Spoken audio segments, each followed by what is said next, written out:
Po çfarë po thoj për kryeplakun? Sepse edhe në Çerrav nuk na erdhi kryeplaku, çuditërisht patëm një përplasje mund mes fshatit. Dhe na tha tekstualisht në Çerrav, këto janë toka shtet tha. Ndërkohë që ato ishin toka me pronar para 44-s.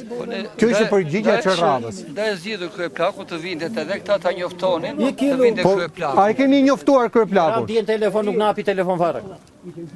Kjo zgjidhet me kryeplaku, kryeplaku ajo përgjigje për fshatin. Erion, Ma.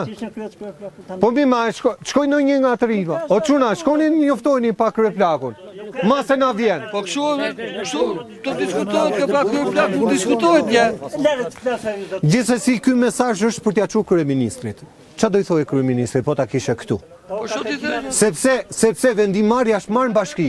Pra çfarë është kryeplak? E kanë marrë vetë ata tani, pa dinin e fshatit. Ata e kanë marrë pa dijenin, Unë kështu po nuk det. dëgjoj se kanë marrë 10 veta, kështu siç jemi ne dhe kanë firmosur dhe kanë marrë. Po fshati nuk është 10 veta. Juve jeni pyetur që është bërë një dëgjes e madhe Jo, asnjëherë. me të paktën 50 plus 1 të banorëve të Po fshatit. asnjëherë.